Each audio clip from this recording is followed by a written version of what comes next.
पुण्यात्मा आप तो बालक हो और काल के इस नकली सुख की भांग पिए पड़े हो। जिसका बालक बिगड़ जा, निकम्मा हो जा, शराब स्वरूप पी के कितनी गिरा पड़ा हो तो पिता को माता को पता लग जाए, दौड़े जाया करें, उसने लाओगे, उठा समझा बुझा के नवावन धोवाएंगे, उसको कोई ऐसी औषधि देंगे जिससे उसकी शराब उतर जा, क्योंकि वो उसके हमदर्द हैं। तो हम सभी काल की भांग पिए पड़े हैं। कबीर साहब कहते हैं, कबीर ये माया अटपटी और सब घट आन अड़ी, किस किस न समझाऊं या कुएं भांग पड़ी। सब एक प्रकार की बातें बोलते हैं, इनमें माया दिखाई देती और कुछ भी ना दिखता। और इनको मालूम है कि वो व्यक्ति करोड़पति था, 1 सेकंड में मृत्यु होगी। अब कहाँ गया वो करोड़पता, उसके साथ कहाँ गई वो माया। सर्व सोने की लंका थी वह रावण से रणधीरम, एक पलक में राज बिराजी फिर जम के पड़े जंजीरम। परमात्मा कहते हैं भक्ति ना क्या होता है, ये भ्रम रहा संसार। एक रति कंचन पाया नहीं रावण चलती बार, रतन एक रति कंचन 1 ग्राम गोल्ड भी नहीं प्राप्त कर सका, सारी सोने की लंका बना रखी थी, जाते समय कुछ नहीं लेकर जा सका। तो यहाँ हमने जीने के लिए जो आवश्यक वस्तुएं हैं केवल वही संग्रह करनी चाहिए। इसे ज़्यादा हम करते हैं तो बकवाद कर रहे हैं, क्योंकि हमने सतलोक चलना है। सतलोक में वो स्थायी सुविधाएं हैं, यहाँ स्थायी है ही नहीं। हम एक दूसरे को लूट खसोट करके कोठी बंगले बनाते हैं, मृत्यु हो जाती है तुरंत और गधे बने फिरते हैं। जैसे एक गवर्नर था, हिमाचल प्रदेश और पंजाब का 2 जगह का चार्ज था और रिटायरमेंट के निकट आ रहा था। उसने सोची बुढ़ापे का समय हिली स्टेशन पर गुजारा करूंगा, वहाँ पर एक प्लाट ले लेता हूँ पहाड़ों पर। वो प्लाट लेने के लिए 3 करोड़ रुपये, पहले ये 100 के नोट थे, ये बड़े नोट नहीं थे, 500 और 1000 के उस समय। 100 के नोट 3 करोड़ है। एक जीप में आम को नहीं इतने हो जाते। वो धर लिया हेलीकॉप्टर में, उसने बयाना देने गया था, प्लाट खरीदने गया था और साथ में परिवार साथ में आप बैठा जा था। वो इतने लोड में हेलीकॉप्टर क्रश हो गया, वो स्वयं भी मरा, परिवार मर गया, एक लड़का शेष रहा था, बाकी सब मर गए उस हेलीकॉप्टर में। और उन नोटा न गडरिए ठाए फिरे, गधे खाओ भेड़ खाओ कागजा ने, और वो मर गया वहाँ पर। और फिर समाचार पत्रों में आया था कि 40 करोड़ रुपया उस टाइम, 40 करोड़, 100 के नोट 40 करोड़ एक बहुत बड़े हाल में नहीं आए। और उसने बताओ अपने नीचे तय खाना बनवा रखा था, बेड थे घने, जो ये बोल रहे हैं इनको, इनके अंदर डाल रखे कपड़े धरा करते हैं उसमें, उनमें ठोक रखे थे। बता वो बनेगा किसी का गधा, किसी का कुत्ता सुअर बैल बन के पूरे करेगा जो लूट रखे थे, और वो जोड़ा जाड़ा यहीं रह गया। तो ये ज्ञान हमने सत्संग से समझना पड़ेगा। जब भक्ति करनी है, परमात्मा पाना है, तो आपने ये मर्यादा, इस नियम से रहना पड़ेगा। और आपको आवश्यकता कुछ वस्तु की होगी तो भगवान आपको अनायास ही देगा, आप देगा। आप इस मर्यादा से रहें। तो अब क्या बताते हैं कि आप जी ने इधर ध्यान कभी दिया नहीं, क्योंकि इधर ध्यान तो जब दे जब हमें कोई बताने वाला हो। हमें तो ये गुण गाएंगे, बजले रे भगवान, भगवान की सा भगवान निराकार। चलो भाई निराकार होगा।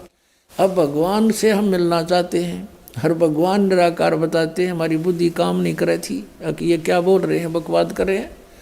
अब जैसे किसी बेटी का विवाह करते हैं माता पिता, और उसकी माता बताती है, बेटी जिस लड़के से हम तेरा रिश्ता करके आए हैं वो ऐसा है, उसके पास ऐसी संपत्ति है, उनका ऐसा मकान है। तो रुचि बनती है बालक की। और कोई नो कह दे बेटी तेरा विवाह कर दिया और पति तेरा है ही नहीं, वो तो निराकार है, तो वह बता के गड्ढेगी वहाँ पर, वह क्या करेगी उस निराकार पति का।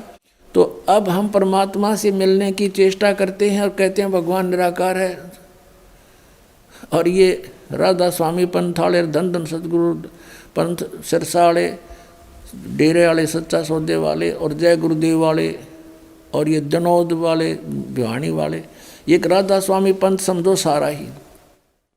और इनका विधान है कि सतलोक में भगवान नहीं, सतपुरुष नहीं है, वहाँ तो चेतन ही चेतन है, चैतन्यता ही चैतन्यता है, प्रकाश ही प्रकाश है। और आत्मा उस प्रकाश में ऐसे मिल जाती है जाकर जैसे बूंद समंदर में, उधर डूब कर मरना हो गया, फिर कोई बात हुई है। तो ये विधान है, करोड़ों व्यक्ति डबो दिए इन अज्ञानियों ने, शास्त्र विरुद्ध साधना करा के काल के जाल में फंसा दिए।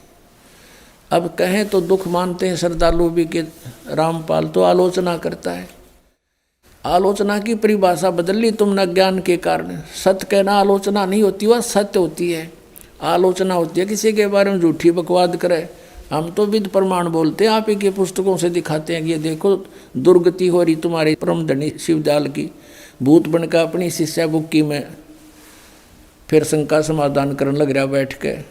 वो कहते हो तो अनामी लोक में चला गया, अनामी लोक में कहाँ गया, तो बुक्की लोक में आ गया। अब यहाँ क्या बताते हैं, सेवक हो के उतरे इस पृथ्वी के माही, जीव उदाहरण जगत गुरु बार बार बलि जाही। गरीबदास जी कह रहे हैं कि एक दास बन के आए भगवान, सेवक होकर उतरे इस पृथ्वी के माही, उतरे सतलोक से चल के आए। और किस उद्देश्य से, जीव उदाहरण जगत गुरु। और कहते हैं बार बार बलि जाऊं मैं। गरीबदास जी कहते हैं बलिहारी जाऊं इस परमात्मा के ऊपर जो किसे दयालु हैं, कैसे दयालु हैं। सतलोक से इतने सुंदर लोक को छोड़कर हमारे लिए यहाँ आते इस गंदे लोक में जहाँ पर आहार भी उपलब्ध नहीं ढंग का। और दास बनकाए कबीरदास सांस गेल जितनी वाणी बोली कबीरदास, दास कबीर। परमात्मा जब क्यों उन्होंने दास कहा कि हमने भी यदि सतलोक पाना है तो ऐसे ही अपनी क्रियाएं बनानी पड़ेंगी। यहाँ पर कोई भी जिसने अपने आप को स्वामी माना है वो पेटे हैं अंत में। किसी राजा को देख लो, इन हिरण्यकशिपु को देख लो और रावण को देख लो, भक्ति करें और साथ बकवाद नहीं चलेगी। अब रावण जैसी साधना कोई नहीं कर सकता, यहाँ से धड़ काट कर चढ़ा दी, भगवान के निमित्त समर्पित कर दिया। लेकिन कुठोड़ कुपात्र के स्थान कुपात्र को दे दिया, वो शीश सुपात्र को देता तो लाभ होता। शिव की उपासना तमोगुण की करके राक्षस कहलाया। गीता जी अध्याय नंबर 7 के श्लोक 12 से 15 में स्पष्ट किया है, तीनों गुणों की उपासक रजगुण ब्रह्मा सतगुण विष्णु तमगुण शिव जी की जो साधना करते हैं वो राक्षस स्वभाव को धारण किए हुए मनुष्यों में नीच दूषित कर्म करने वाले मूर्ख, वो मेरी भक्ति भी नहीं करते, गीता ज्ञानदाता कहता है। तो इस प्रकार ये भक्ति भी करते थे, दास नहीं बने, तो अंत में क्या हुआ इनके साथ। तो यहाँ क्या बताते हैं, सेवक हो के उतरे और इस पृथ्वी के माँ, जीव उदाहरण जगत गुरु बार बार बलि जाम। अपने प्यारी आत्माओं का उद्धार करने के लिए वो जगत गुरु यानी सबका गुरु, सबको तत्व ज्ञान देने वाला केवल एकमात्र कबीर जी हैं और वही परमात्मा है। अब फिर बताते हैं वो कहाँ आए, काशीपुरी कष्ट किया उतरे अदर आधार, अदर आधार यानी ऊपर तो नीचे आए। मोमन को मुजरा हुआ वहाँ जंगल में दीदारे। मोमिन यानी उस नीरू नामक मुसलमान जुल्हे को परमात्मा ने जंगल में दर्शन दिए, लहर तारा तालाब पर। अब उस परमात्मा का कितना सुंदर शरीर था। कोट कर्ण शशि भान सुध आसन अदर विमाने, परसत पूर्ण ब्रह्म को शीतल पिंड और प्राणी। अब परमात्मा का कहते हैं ऊपर आसन अधर विमान, सतलोक में तो उस परमात्मा का ऐसा शरीर है, करोड़ सूर्य करोड़ चंद्रमा ऐसी शोभा है। कोट किरण शशि भान सुध, शशि माने चंद्रमा, भानु माने सूर्य। कोट किरण शशि भान सुध वो आसन अधर विमाने। और वही परमात्मा फिर कहते हैं बालक रूप में, परसत पूर्ण ब्रह्म को शीतल पिंड और प्राण। कहते माई का नीरू ने जब परमात्मा को सीने से लगाया, कहते उसके प्राण आत्मा में एकदम शांति छागी, जैसे जले हुए पर बर्फ रख दी जाती है, एकदम शांत कर देता है। फिर क्या बताते हैं, गोद लिया मुख चूम कर हेम रूप झलकनते, जगर मगर काया करे जैसे दमके पद्म अनंत। उस माई ने शिशु रूपधारी बालक को कहते हैं मुंह चूम्या, गोद में लिया। और परमात्मा का कैसा रूप था, हेम रूप झलकंत। हिम, हिम माने बर्फ। और परमात्मा कबीर जी बालक रूप में कैसा सुंदर शरीर था, कहते बर्फ जैसा सफ़ेद शरीर। जैसे कोई कपड़ा लेने जाते थे ना दुकान पर, तो यूं कहा करते भाई स्नो वाइट कलर देना। स्नो वाइट माने बर्फ जैसी सफ़ेदी वाला। तो यहाँ कहते हैं गोद लिया मुख चूम के और हेम रूप झलकंत, हिम की तरह झलक रहे थे परमात्मा। और जगर मगर काया करे जैसे दमके पद्म अनंत। इतना सुंदर शरीर मालिक का, जगमग जगमग काया करे जैसे नरे पद्म चमक रहे हों, इतना सुंदर नूर था दाता का। फिर ये सा रूप दिखा के फिर बालक के रूप में हो गए। अब नीरू स्नान करके बाहर आया और नीमा उस बालक के प्यार में इतनी मदहोश हो गई थी, वो सब शुद्ध विसरा बैठी थी। बार बार कभी ऊपर को देख रही थी, कभी बालक के मुख को देख कर सो शुक्र मना रही थी, गदगद हो रही थी और झूम रही थी। अब उसने देखा कि नीरू ने अपना आइडिया लगाया कि पहले हम हिंदू थे, हमें बाई फोर्स मुसलमान बना दिया। अब हिंदुओं से हमारा लिंक नहीं, मुसलमानों में ऐसी अभी कोई हमारी पकड़ नहीं। अब हम इस बच्चे को घर ले जाएंगे, लोग कहेंगे कहाँ से लाए, हम कहेंगे कमल के फूल पे। लोग कहेंगे कमल के फूल पर बालक विराजमान हो ही नहीं सकता, ये झूठ बोल रहे हैं। और कहेंगे पूछेंगे इनका माता पिता कौन है, उसको वापस देकर आओ, हमें पीटेंगे, छेतेंगे, हमें घर से बाहर निकाल देंगे, बच्चा भी छीन लेंगे, अनाथालय में दे देंगे। गुणात्माओं परमात्मा के मार्ग में यदि आपने कदम रखना है तो इसमें अविश्वास नहीं होना चाहिए। जैसे क्योंकि बगैर ज्ञान के व्यक्ति तो कुछ भी बोल सकते हैं, वो कह सकते हैं कि कमल के फूल पर बालक हो ही नहीं सकता, वो रुक ही नहीं सकता।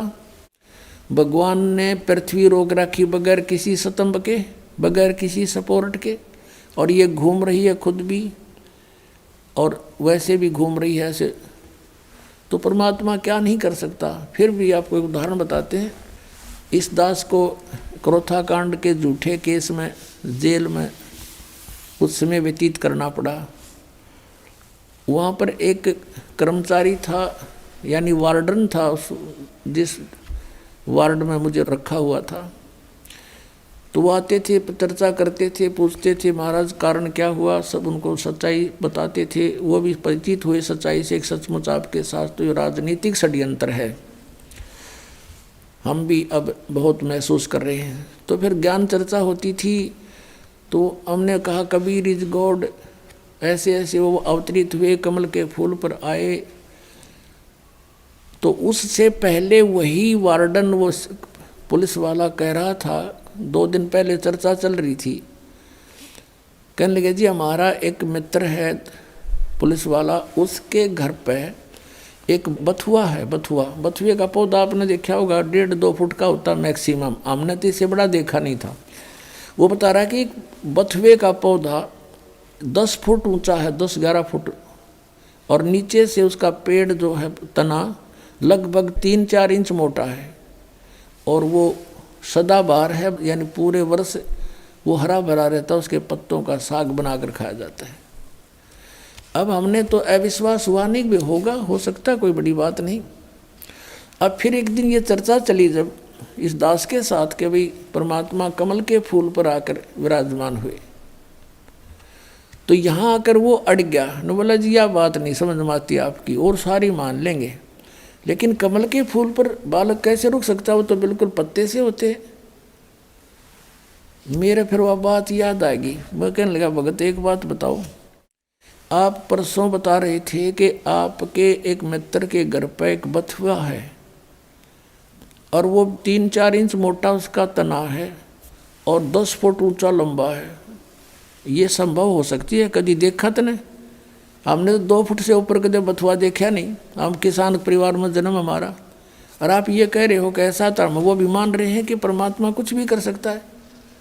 उसकी बुद्धि सेट होगी तुरंत। जब एक 10 फुट का बथुआ हो सकता है तो क्या कमल का फूल इतना स्ट्रॉन्ग नहीं हो सकता जिस पर बालक लौट जाए? तुरंत मान गया। ने बोला जी हो सकता है, 100 हो सकता है। न्यो पे चल रहे थे हम, आप पे कह रहा है ऐसा बथुआ देखा, जब मैं न्यो को नहीं मान सकता, मैं वो तो बथुआ इससे ऊपर होता ही नहीं, तो वो मान गया। तो पुण्यात्मा, ऐसे हमने सध्यात्म मार्ग को समझना है। इसमें इम्पॉसिबल नहीं होता कुछ भी। एक उदाहरण बताते हैं। कबीर परमात्मा का एक साधक था। हम कैसे साधक हैं? हम भगवान के ज्ञान को अवश्य सुनते हैं लेकिन मनमुखी तुरंत हो जाते हैं। अब वो साधक घर छोड़ कर जंगल में पहाड़ पर जाकर बैठ गया और वहाँ दिन रात भक्ति कर रहा था, साधना करता था। एक दिन वो क्या करता था, वहाँ से नीचे उतर कर आता था। एक सरोवर था नीचे, थोड़ा पहाड़ से नीचे की तरफ, पहाड़ी पर ही था, बना हुआ था, लेकिन वो और ऊंची पहाड़ी पर रहता था। वहाँ आकर स्नान करता था और जल भर ले जाता था अपना करमंडल में। एक दिन वो बीमार हो गया, इतना असहाय हो गया कि वो स्नान करने मुंह धो नहीं सकता था, और मुंह धोए बिना वो भगवान नहीं बच सकता था। इस तरह की अपनी अटकल बना रहा था। तो वो रोने लग गया बहुत बुरी तरह। हे भगवान, मैं मुंह धोऊंगा कैसे? मुंह धो नहीं सकता, आपको याद कैसे करूंगा? ऐसे तड़प कर रहा था। अब कहते हैं दारी मेरे संत की मोह से मिटे नहीं अंश। अब उसके लिए परमात्मा ने क्या किया? इतनी जबरदस्त वर्षा कर दी कि पूरी पृथ्वी पर जल ही जल हो गया, कम से कम 200 400 फुट ऊंचा। और फिर वो जल उस पहाड़ी के निकट पहुंचा जहां वो संत बैठा था। इतना निकट कर दिया वो जल कि उसने ऐसे देखा, अरे जल यहाँ आ गया, अरे वर्षा इतनी अच्छी होगी। और उसने फिर मुंह धोया, मुंह धो के पानी पिया। फिर उसने देखा कि ये तो सब कुछ नाश हो गया, प्रलय होगी। फिर उसको आकाशवाणी हुई कि तेरे लिए ये करना पड़ा मुझे। तब रोने लग गया, हे भगवान, मुझ पापी के लिए इतना अनर्थ हो गया, सारी जनता मर गई मालिक। कहते उसी एक्शन एज इट इज कर दिया, जो का तू एज इट इज, जैसे जो जहाँ काम कर रहा था एज इट इज कलम पकड़ी तो कलम में पकड़ा बैठा वहाँ पर। तो यहाँ के बारे में कहते हैं, मौला थल से जल करे और जल से थल कर देत, साहेब तेरी साहेबी अब श्याम कहूँ अक्सवेत। परमात्मा 1 सेकंड के कुछ क्षण में भी पूरी पृथ्वी पर जल ही जल विनाश कर सकता है। और दूसरे अक्षर में जो का तू, आपको जैसे यहाँ बैठे हो ऐसा ही बैठा दे। आपका याद भी ना हो मेरे गल बनी थी क्या? इतना सामर्थ्य परमात्मा में है। और हम इन अनाड़ियों के कारण, अज्ञानता के कारण, शास्त्र विरुद्ध साधना करने के कारण, परमेश्वरीय लाभ से वंचित रहने से हम ये सोच बैठे हैं ऐसा नहीं हो सकता, ऐसा नहीं हो सकता। और ये अगर मगर जो है, ये हमारे भक्ति मार्ग को समझने में बहुत बड़ी बाधा है। परमात्मा के मार्ग में कभी भी अविश्वास नहीं होना चाहिए। एक कथा सुनाता हूँ। इस दास को जब तक ये ज्ञान नहीं प्राप्त हुआ था, तब ऐसे ही कोई जैसा भी कोई ज्ञान देता उसको उसका सच्चाई लगता था हमें। हमारे घर पे, हमारे किराए के ऊपर एक आर्य समाज का एक व्यक्ति रहता था। वो टीचर था, वो शास्त्री बताता था अपने आप को, और बहुत अच्छी नेक आत्मा था, बोलन बतलाने का स्वभाव ठीक था उसका। तो फिर मुझे उपदेश प्राप्त हो गया। पहले जब हम चर्चा करते थे उससे, तो वो कुछ भी कह देता था, उसकी बात को मानते थे। वो महर्षि दयानंद का पुजारी था। जब दास को ये ज्ञान हुआ, सन 1988 में नाम प्राप्त हुआ, तो 1989 में 1 वर्ष बाद दास ने क्या सोचा कि ये भक्ति बोध जो आपको देते हैं मंत्र, ये नित्यनेमकरण की पुस्तक, ये छपवाई। इस दास ने कुछ पुस्तक छपवाई 2000 या जैसा भी, और वो छपवाई इसलिए थी कि गुरुदेव को दे देंगे और वो अब भक्तों को आगे फ्री बांटते हैं। अब वो जब वो ऊपर एक हमने पूजा सतल बनाया था 15 बाई 5.5 का, गैलरी के ऊपर अलग से सेपरेट बना था, उसमें खिड़कियां लगाई थी। एक शीशा टूटा हुआ था, उन खिड़कियों के बाहर की साइड में लोहे की जाली लगानी थी। ये मच्छरों से बचाने की होती है ना जालियां, लोहे की जाली। तो ये दास से उसका साइज नाप के ले गया। वो थी, चौड़ाई तो थी 2 फुट 8 इंच, ऊंचाई थी 4 फुट। अब 2 फुट 8 इंच मैंने ऐसे 2 और फिर डैश ला के 8 इंच के ऊपर 2 डैश ला के अपनी इस इंजीनियरिंग भाषा में लिख रखी थी। वो तो आम आदमी भी ऐसे लिखता है। तो वो जा कर के मैंने एक लोहे वाले दुकानदार से दे दी कि भाई ये जाली तैयार कर दे इस साइज की। मैं कुछ और सामान ले आता हूँ। स्कूटर ले रखा था मैंने, छोटा 2 व्हीलर मोटरसाइकिल टाइप। मैं सामान आगे से कुछ और लेकर आया, तो उन्होंने उसके नौकर ने वो जाली काट के पैक करके रखी। उसकी पेमेंट करके दास चल पड़ा।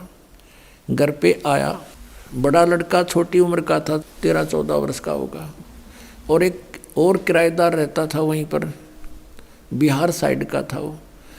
उनसे कहा कि भाई तुम दोनों जने ऐसे करो, ये जाली लगा दो। उसमें सिर्फ लगा के कील ठोकनी थी और कुछ नहीं करना था। तो वो दोनों लगाने लगे, वो जाली लगाने लगे। तो वो चौड़ाई में छोटी थी 8 इंच, उसके काटने में फर्क रह गया। धोखे से 2 फुट 8 इंच की बजाय 2 फुट काट दी और ऊंचाई से ही काट दी। उन्होंने मुझे बताया, लड़के ने फिर उसने दोनों ने कि जी ये जाली तो छोटी है। मैं भी छोटी कैसे हो सकती है, मैं नाप के देख रहा हूँ नाप। मेरे सामने उन लगा के दिखाई 8 इंच छोटी। फिर मैंने ऐसे करके देखा, मैं कदे दूसरी तरफ चला दी, वो यूँ तो फिर और ज़्यादा अंतर था। दूसरी फिर देखा, दूसरी भी ऐसी।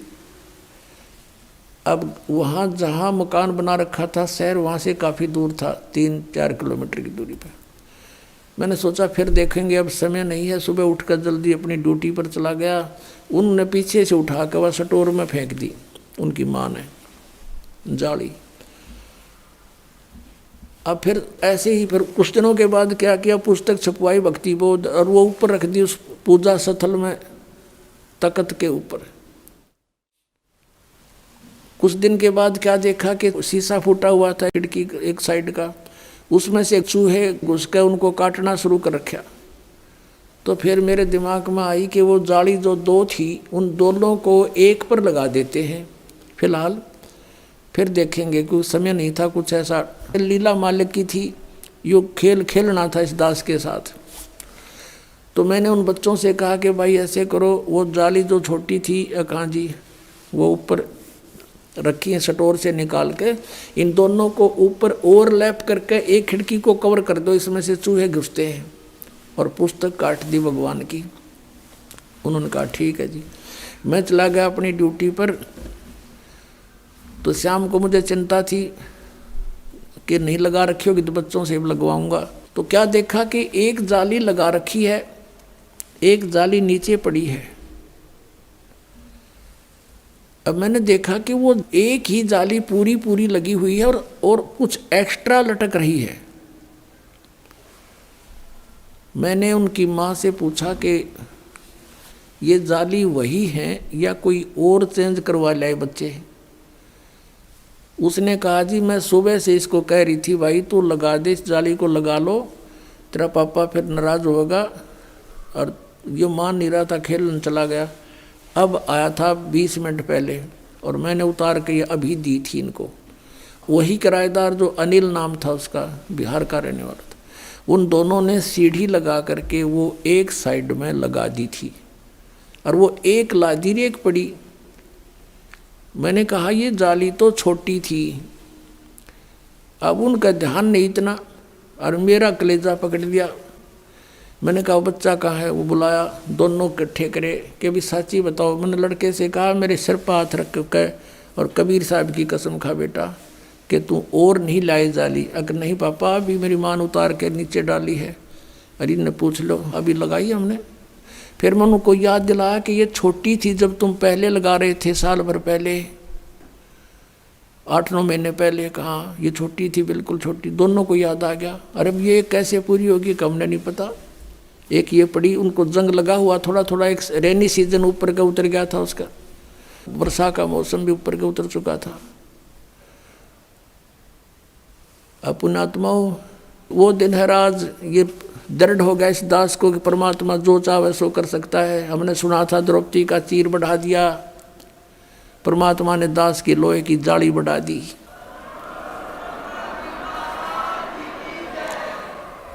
ये कबीर परमेश्वर है जिसने लोहे की जाली को भी बढ़ा दिया इस दास को दृढ़ करने के लिए। अब दूसरी फिर उठाकर देखी, दूसरे पर लगाई हुआ, उस पर पूरी आ गई। पूरी के बाद भी 6 इंच एक्स्ट्रा नो लटक रही है। अभी तक थी वो, अब तो पता नहीं उतार दी होगी। ये सन 1989-90 की बात है। अब पुण्यात्माओं, उस दिन के बाद इस दास का जीवन बदल गया कि परमात्मा जो चाहे सो कर सकता है। अब उसके बाद उस आर्य समाज के उस दयानंद के चेले तो बात हुई, शास्त्री था वो। मैंने ये सोचा कि देख कितना अच्छी आत्मा का आदमी, हर कित फंस रहा है यो। उससे जब चर्चा होती थी पहले कि द्रौपदी का चीर बढ़ा दिया, हम तो भगवान कृष्ण ने माना थे, श्री कृष्ण ने बढ़ा दिया, तो वो कहा करता कि ये सब बकवाद हैं, ये कभी हो सकता है? अब बढ़ा के दिखाओ कोई मुझे। वो तो वैसे श्री कृष्ण तगड़े थे, सूरवीर थे, जाकर धमका दिया होगा, खबरदार छोड़ दे उस लड़की ने, चीर बढ़ा करें कदे। तो हम ये भी मान लेते हैं चल ऐसा हो गया होगा पहले। और जिस दिन से ये मालिक ने यह दया बख्शी, हम कैसे माने उस मूर्ख की इस बात को? तो फिर मैंने ये सोचा कि इसको समझाऊं अच्छी आत्मा का, शायद ये बात मान ले। क्योंकि पहले वो हर तरह एक बिल्कुल अच्छा आदमी लग गया था, बोलन में, बतलान में, विनम्र भाव में, और अच्छी सुलझी हुई बात किया करता था। मैंने सोचा कि इसका कल्याण हो जाए, बता दूं। मैंने उसको प्रार्थना की, अपने वहाँ बुलाया, अलग बैठक थी, और उसे चर्चा की, क्या आप मानते हो कि द्रौपदी का चीर बढ़ा दिया था भगवान ने? बोला नहीं, ये कैसी बातें करते हो आप, ये हो ही नहीं सकता। मैंने कहा जी देखो, वो तो चलो पुरानी बात होली, हुआ या ना हुआ, लेकिन मेरे सामने हो गया, ये मेरी लोहे की जाली बढ़ गई और 8 और 6 14 इंच बढ़ गई है लोहे की जाली। ने बोला मैं नहीं मानता। मैंने उनकी बच्चों की माँ बुला ली, वो दोनों बच्चे बुला लिए कि बताओ भाई कैसे हुआ। उन्होंने सारी बता दी, सच्चाई ऐसे हुआ। ने बोला मैं नहीं मानता, अब करके दिखाओ। अब बता भाई, कौन समझाओ सनाडी ने। मैं चुप हो गया। मैं तो दिमाग, और लाल आँख होगी कोती, कहते इतना शरीफ दिखा था, और कोती बहुत ज़्यादा यानी क्रोधित सा हो गया। हमने सोचा भाई क्यों ये लड़ पड़ेगा, चुप हो गया मैं नहीं बोला। फिर मैं इस बुद्धू ने भी क्या बताऊँ, हम 4-5 जने गवाही दे रहे हैं, ये एक उस अज्ञानी महर्षि की बात पड़ा बैठा है। उसने ये देखा कि भाई ये कुछ महसूस कर गया, बोला नहीं। मैं बोला नहीं, फिर क्या बोलूँ, पसूत है। मैं चुप हो गया। उसने सोचा भाई जैसा भी उसके मन में आया, फिर वो बोला देखो आप इंजीनियर हो, एजुकेटेड हो, कोई मूर्खों को तो बहका भी दे, ऐसी बातें कर दे, आप कैसी बातें कर रहे हो। देखो मैं बताता हूँ महर्षि कैसे होते हैं।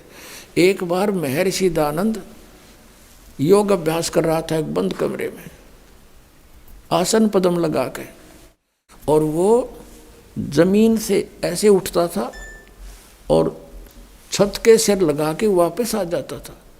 ऐसे कर रहा था। रसोईया गया भोजन के लिए प्रार्थना करने, उसने झांकी से देखा, खिड़की से देखा, महर्षि दयानंद ऐसे जा रहा था ऊपर छत्र के सिर लगा के वापस आ रहा था।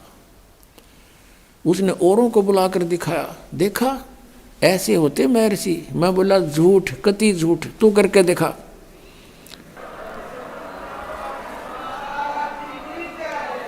मैं बोला अब करके दिखा। ओडे का मुंह हो गया, नहीं हो गया, तू घना सियाना बना दिया कबीर पंथिया ने। वो पहले वाला रामपाल ना रहा, मैं पहले वाला ना रहा। मैं तारे मूर्खा ही सारी बात मान्या करता, मेरी आंखों के साथ भी तेरी, तू अभी उसी घेसी पेटी बातों को बोल रहा है। तो पुण्यात्मा, परमात्मा के मार्ग में अविश्वास नहीं होना चाहिए। एक दो साधक थे, एक 40 वर्ष से साधना कर रहा था, बड़ी बड़ी दाढ़ी बढ़ा रखी, बैठक पति परमात्मा प्राप्त दिखाई देता। एक 4 वर्ष से साधना प्रारंभ की थी, नौजवान बच्चा था। एक देवदूत आता था भगवान के दरबार से, उन दोनों से मिलता था, घंटों भगवान की बातें चर्चा करके दोनों से। वो रहते थे अलग अलग, एक इधर एक दूसरी पश्चिम में, एक पूर्व में, गांव के नगर के। दोनों के पास चर्चा करके जाता था।